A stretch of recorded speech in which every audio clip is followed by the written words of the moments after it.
झारखंड सरकार के द्वारा जेटेट एग्जाम में गढ़वा पलामू के छात्रों को अब नागपुरी भाषा और कुरुक भाषा में एग्जाम देना पड़ेगा। इस विषय को लेकर आप क्या देखते हैं? जी जोहार साथियों, मैं डॉक्टर इश्तियाक राजा, आसू पार्टी के केंद्रीय समिति के सदस्य। सबसे पहले मैं गुरुकुलम चैनल को हार्दिक बधाई देता हूं, स्वागत करता हूं। राज्य सरकार का जिस तरह से यह कदम उठाया गया है, इससे साफ साफ साबित होता है कि कहीं न कहीं इससे राज्य के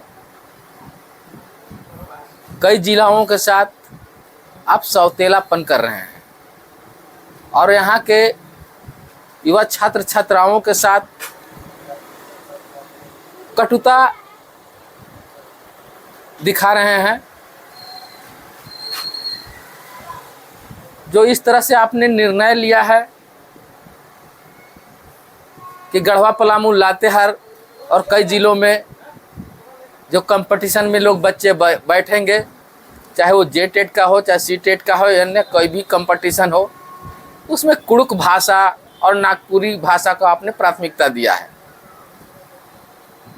लेकिन राज्य सरकार को समझना चाहिए कि झारखंड के कई ऐसे ज़िला हैं, चाहे झारखंड के कई ऐसे ज़िला हैं जहां पर मगही और हिंदी पूर्ण रूप से बोली जाती है, भोजपुरी बोली जाती है।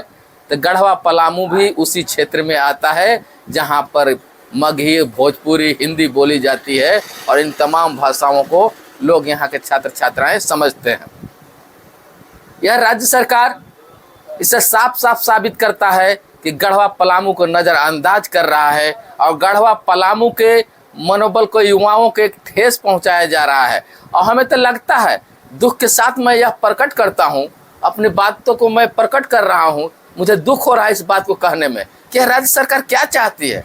राज्य सरकार तो गढ़वा पलामू के लोगों को एक नए तरीके का गोलबंद कर रही है, यानी कि गढ़वा पलामू के लोगों में एक नए राज्य की परिकल्पना करने पर विवश कर रही है। यहाँ के युवा, यहाँ के छात्र, यहाँ के छात्राएं अगर इस तरह से नज़रअंदाज हो गए तो हमें लगता है कि इन तीनों जिलों के गढ़वा पलामू और लातेहार को मजबूरन बस हमें लगता है कि एक अलग राज्य का मांग पर विवश हो जाएगा और यह राज्य सरकार को सामना करना पड़ेगा कि यह आग लग रही है, यह धुआं उठ रही है कि आप गढ़वा पलामू के लोगों को इस तरह से नज़रअंदाज कर रहे हैं और हर क्षेत्र में नज़रअंदाज कर रहे हैं। गढ़वा पलामू को आज तक कुछ भी नहीं मिला है, हमेशा से गढ़वा पलामू को छला गया है। इसलिए यह मैं कहूँगा राज्य सरकार को कि इस विषय पर पुनः उनको विचार करनी चाहिए, ताकि यहाँ के लोगों को लगे कि यह राज्य सरकार गढ़वा पलामू के हित में भी निर्णय लेती है, गढ़वा पलामू को हित में देखती है।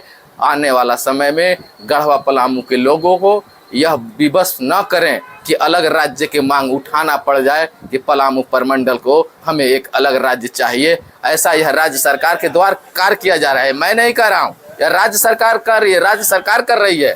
राज्य सरकार अगर इस तरह से रवैया अपनाई तो यहाँ के लोगों में इस तरह के मनसा, इस तरह के परिकल्पना उठेगी कि हमें एक अलग राज्य चाहिए। अगर आप गढ़वा को और पलामू को और लातेहार को अलग कर रहे हैं, अलग नज़रिया से देख रहे हैं, तो इससे अच्छा है कि गढ़वा पलामू को एक अलग राज्य के रूप दे दिया जाए। या विवश कर रहे हैं, मजबूर कर रहे हैं, राज्य सरकार यह सोचने पर मजबूर कर रही है, यह राज्य सरकार कर रही है। इसलिए मैं राज्य सरकार से पुनः मैं आग्रह करूंगा कि इस विषय पर संवेदना के साथ सोचें और एक्सपर्ट लोगों से बैठ करके निर्णय लें। मैं डॉक्टर इश्तियाक राजा, आसू पार्टी केंद्रीय समिति सदस्य।